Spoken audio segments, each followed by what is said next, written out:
In the spring of 1836, two ambitious brothers, Augustus and John Allen, stood on the banks of Buffalo Bayou, gazing across a seemingly endless expanse of wetlands and dense forests. To most, the land was inhospitable, swampy, mosquito-infested, and far from the nearest established settlements. But to the Allens, this swamp held a promise that a new city could rise from the mud and marsh, a city that could become the beating heart of the newly independent Republic of Texas. The Allens, land speculators from New York, had traveled thousands of miles for this exact opportunity.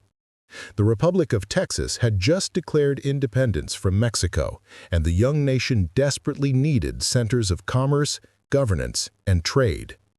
With a keen eye for opportunity, the Allens purchased 6,642 acres of land along the bayou for just under $10,000, a fraction of what the land would someday be worth. They named the future city after General Sam Houston, hero of the Battle of San Jacinto and the architect of Texan independence. It was a clever decision. The name carried instant prestige, respect, and recognition. But ambition alone could not build a city. The Allens faced an array of challenges: disease, floods, political uncertainty, and the skepticism of settlers who doubted a thriving settlement could emerge from this harsh wilderness. The first settlers arrived by boat along the narrow, winding channel of Buffalo Bayou. They found a landscape both beautiful and dangerous. Towering cypress trees draped over slow-moving waters, dense forests teeming with wildlife, and marshes that seemed to stretch forever. Every summer, mosquitoes swarmed, and the heat was relentless. The bayou itself was shallow and unpredictable, often flooding its banks during heavy rains. Yet, despite the hardships, settlers came in steady waves. Merchants, blacksmiths, lawyers, and adventurers arrived drawn by promises of fertile land, new business opportunities, and the potential to be part of the capital of a young republic. The population grew slowly but steadily, and small clusters of log cabins began to appear along the bayou. By August 1836, Houston was officially founded. A simple grid of streets was laid out, surrounded by a mixture of cleared land and dense forest. The Allens worked tirelessly, selling plots to settlers, advertising the city in newspapers, and offering incentives for families to move. Their marketing promised a future of wealth, opportunity, and prestige, but the reality was far harsher. The early years tested Houston's survival at every turn. Yellow fever and other infectious diseases swept through the young settlement repeatedly, killing dozens of residents. Floods turned streets into rivers, destroying homes and businesses. Supplies were scarce, and settlers often had to rely on hunting, fishing, and small-scale farming to survive. And yet, despite the constant danger, Houston endured. The Allens' gamble was not in vain. The city's location, though initially seen as a disadvantage, would soon prove strategic. Buffalo Bayou connected to Galveston Bay and ultimately the Gulf of Mexico, providing a natural route for trade. The city's founders may not have known it then, but Houston's geography would become its greatest asset. In 1837, Houston gained its first significant boost. It was selected as the capital of the Republic of Texas. President Sam Houston moved his administration there, establishing government offices, courts, and a small militia. For a time, Houston became the political center of the fledgling nation, attracting lawmakers, lobbyists, and business people. But the capital's status was fleeting. By 1839, the government relocated to Austin, leaving Houston to redefine its purpose. Real estate values fell sharply, and many residents abandoned the town, convinced that Houston's moment had passed. The city's fate was not tied solely to politics. Its strategic location along the bayou, combined with the Allens' foresight in establishing trade connections, meant Houston could survive and eventually thrive through commerce. The 1840s saw Houston's transformation from a failing capital to a budding port town. Steamboats began navigating Buffalo Bayou, carrying cotton, timber, and other goods to and from Galveston, then Texas's dominant port. Merchants built warehouses along the banks, and small markets began to form. Houston, previously a frontier town, was finding its identity as a trade hub. Yet life in the early Bayou City was far from easy. Yellow fever continued to ravage the population. Fires swept through wooden structures with frightening regularity. Floods remained a constant threat. Every year, the city had to rebuild, showing early Houstonians that survival required resilience, resourcefulness, and determination. During this period, immigration also shaped Houston's identity. German, Irish, and other European settlers arrived, bringing new skills, traditions, and religions. African Americans, both free and formerly enslaved, built communities and churches, contributing to the cultural tapestry of the city. These diverse communities would lay the foundation for Houston's future as one of the most multicultural cities in the United States. In 1847, Houston faced one of its most severe challenges, a deadly yellow fever outbreak. Hundreds perished, and the city's population temporarily dwindled. It was a stark reminder that the bayou, while providing opportunity, could also harbor deadly hazards. Yet each disaster strengthened the city's character. Houston learned to adapt, building raised homes, improving drainage, and creating rudimentary medical responses. Meanwhile, the city's economic potential grew. The arrival of the Buffalo Bayou, Brazos, and Colorado Railway in 1853 connected Houston to inland Texas, dramatically increasing trade efficiency. Cotton, lumber, and cattle flowed to the city in unprecedented volumes. Houston's geographic advantage became undeniable. It was now the primary trade hub for central and eastern Texas. The Civil War brought both opportunity and tension to Houston.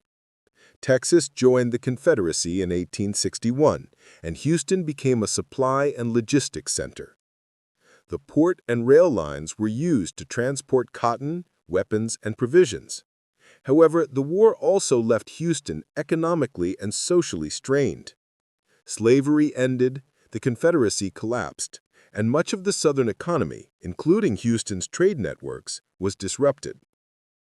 After the war, Houston entered a period of rebirth. Freed African Americans established neighborhoods, churches, and schools. Immigrants and returning settlers rebuilt homes and businesses. Commerce slowly resumed, and leaders focused on modernizing the city's infrastructure. It became clear that Houston's resilience was as important as its location. The city had survived political, social, and environmental crises and emerged stronger. By the early 1900s, Houston had found its momentum. The new Houston Ship Channel, deep and wide enough for ocean-going vessels, turned the once sleepy bayou town into a modern port. Ships loaded with cotton, lumber, and manufactured goods passed through daily, linking Houston directly to the Gulf of Mexico and the world beyond. But beneath the soil of Texas, something else was stirring, something far more powerful than trade: oil. It was the discovery that would change not only Houston, but the course of American history.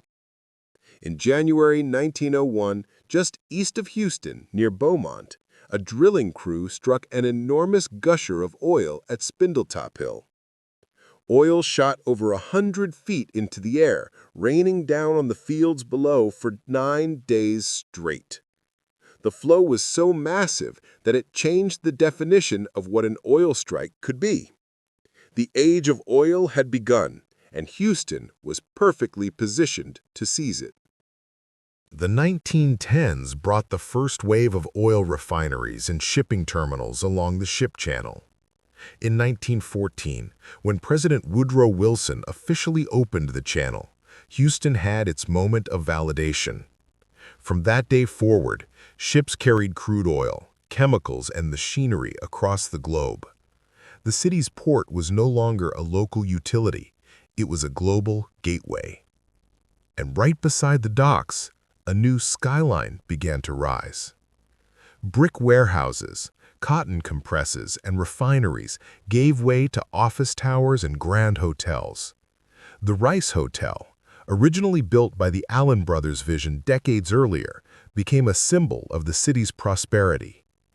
The population exploded, from fewer than 45,000 people in 1900 to more than 130,000 by 1930. But beneath the glitter of progress, Houston was changing in deeper ways too. Oil brought jobs, but it also brought inequality. The city's wealth poured into the hands of a few, while working-class communities, many made up of African Americans and immigrants, fought for fair wages and decent living conditions. Segregation shaped every corner of the city, from schools to public transport. And yet, through it all, Houston's people built. They worked the rail yards, refineries, and docks. They laid the foundation for what would soon be one of the most powerful industrial cities in the world. During World War I, Houston's port became a vital link for military supplies. After the war, the city's growth didn't slow, it accelerated. Oil pipelines stretched across Texas, connecting Houston to refineries and fields hundreds of miles away. Still, the true test of Houston's endurance was yet to come. In 1929, the Great Depression hit. Oil prices collapsed, businesses failed, and banks closed their doors.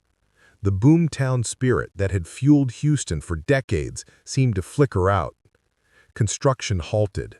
Thousands lost their jobs. The once bustling downtown fell quiet. But Houston, by now, had learned how to survive catastrophe. Mayor Oscar Holcomb, a visionary leader with deep roots in the city, pushed for infrastructure and public works instead of retreat.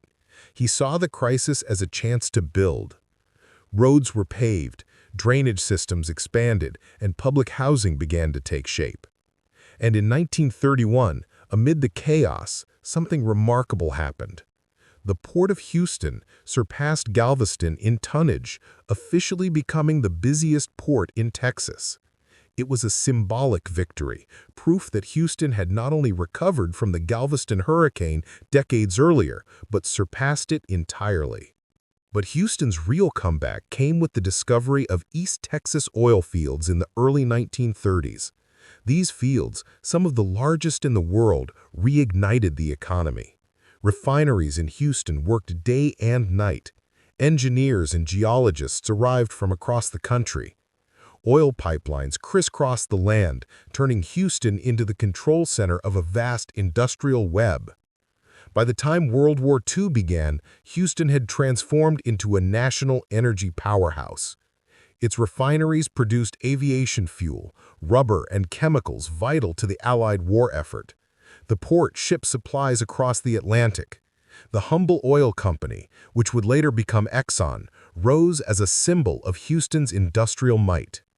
The population doubled again. The skyline reached higher. Prosperity returned. But with every rise, new challenges followed. After the war, returning soldiers and a booming economy led to rapid expansion. Houston sprawled outward in every direction. Suburbs sprang up seemingly overnight, connected by new highways and a growing car culture.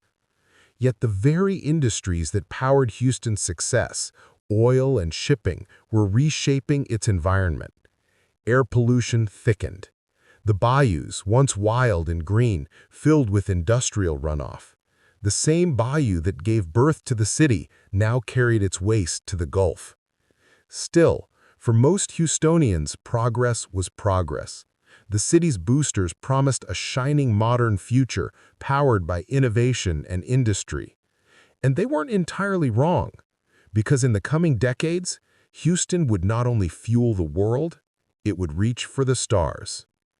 But before that leap, Houston faced another trial by water.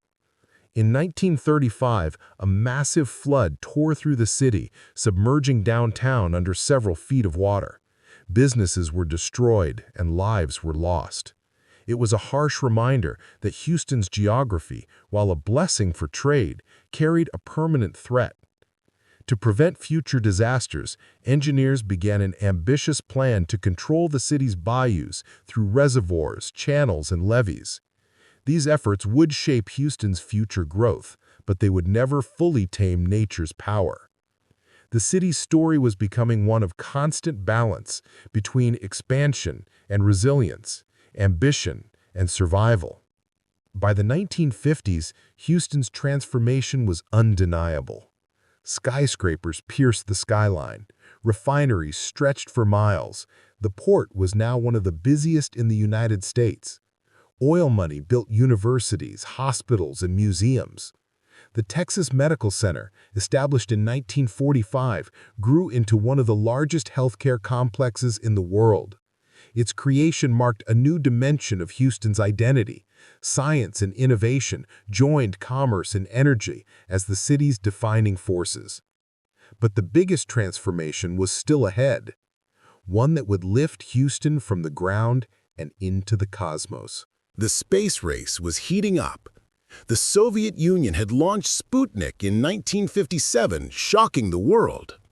The United States responded with an all-out push to dominate space exploration. And in that high-stakes competition, Houston found its next destiny.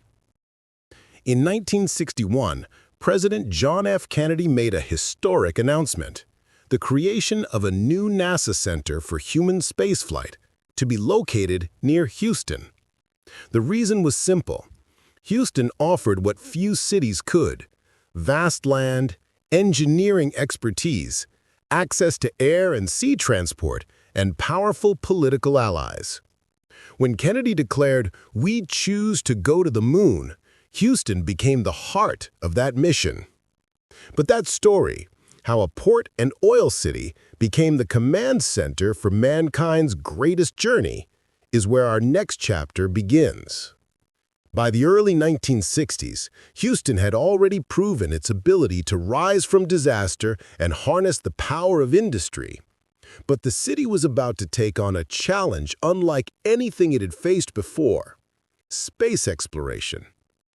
The world was in the grip of the Cold War, and the United States faced a technological and ideological race against the Soviet Union. After the Soviet launch of Sputnik in 1957, the U.S. scrambled to catch up. President John F. Kennedy, in a bold declaration in 1961, promised that America would land a man on the moon before the decade was out. And Houston would become the city at the center of that ambition. NASA established the Manned Spacecraft Center in 1961 on a stretch of land east of the city. The center would later be renamed the Lyndon B. Johnson Space Center, but at the time, it was simply a symbol of audacious American dreams. Houston had been chosen for several reasons: its ample land for development, proximity to military contractors and universities, and most importantly, the city's established engineering and industrial expertise. Its oil and shipbuilding industries had trained generations of engineers accustomed to large-scale, precise, and high-risk projects. Houston wasn't just a convenient location. The city had to transform itself completely to support NASA's vision. Construction began immediately. Vast complexes of laboratories, simulators, and testing facilities rose from the flat Texan landscape. Thousands of engineers, scientists, and technicians poured in from across the country. Housing developments and schools were built to support the influx of talent. The city's identity began to change. No longer just the Bayou City, Houston was becoming Space City. Billboards read, "Houston welcomes America's future in space." Newspapers chronicled every new astronaut, every new shuttle, and every new experiment. By the mid-1960s, Houston's population had swelled past 600,000, making it one of the fastest-growing cities in the United States. The economy boomed as NASA contracts fueled construction, technology, and research. But space exploration is never smooth, and Houston soon learned the price of ambition. In 1967, tragedy struck. Apollo 1, the first crewed mission intended for Earth orbit testing, ended in disaster. A cabin fire during a pre-launch test killed astronauts Gus Grissom, Ed White, and Roger Chaffee. Houston, which had just begun to embrace its identity as the hub of human spaceflight, was shaken to its core. Public confidence faltered, and engineers wrestled with the technical failures that had caused the tragedy. Yet the city's resilience, honed over a century of floods, hurricanes, and economic collapses, proved critical. NASA and Houston's engineers learned, adapted, and persevered. Within a few years, missions resumed, more carefully and more determined than ever. By 1969, the stakes were higher than ever. Houston would play a critical role in Apollo 11, the mission that would put humans on the moon for the first time. While astronauts Neil Armstrong and Buzz Aldrin prepared for their historic flight, thousands of controllers in Houston's Mission Control Center monitored every system, every heartbeat, every calculation. It was in Houston that the phrase, "Houston, we have a problem," would eventually enter history, though technically it came during Apollo 13 in 1970. The city's engineers and scientists had become the lifeline for astronauts thousands of miles from Earth. Apollo 13's near catastrophe tested Houston's reputation. A catastrophic oxygen tank explosion threatened the lives of the crew. The world watched as Houston's Mission Control orchestrated a daring plan to bring them home safely. In that moment, Houston proved itself not just as a support city for spaceflight, but as the nerve center of human survival in space. While NASA's triumphs captured headlines, Houston also expanded in unexpected ways. The energy industry continued to grow alongside space exploration. Petrochemical plants, refineries, and shipping companies thrived as Houston became both the oil capital of the world and the control center for space missions. The city's culture evolved as well. A surge of international scientists, engineers, and their families brought new traditions, cuisines, and languages. Houston's diversity began to define it as much as its industry. Yet challenges remained. The rapid growth created urban sprawl, strained infrastructure, and environmental concerns. The same bayous that had once provided trade routes were now prone to flooding due to concrete expansion and drainage issues. By the 1980s, Houston had firmly cemented its dual identity, a global energy hub and the capital of human spaceflight. Its skyline was punctuated by towering offices, hotels, and the early beginnings of the modern downtown. Universities expanded to meet the growing demand for engineers and scientists. Houston had become more than a city. It was a symbol of American ambition and resilience.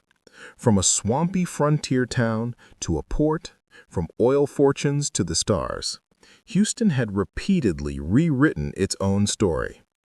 And yet, there was one more transformation on the horizon. As the 20th century closed, the city's identity would stretch beyond energy and space into technology, medicine, and global commerce, setting the stage for Houston to become one of the most influential cities in the world by the 21st century. Here's a thought-provoking question. How does a city built on rivers, mud, and oil become the center of space exploration? The answer lies not in geography alone, but in Houston's culture of bold problem-solving, adaptation, and unyielding ambition.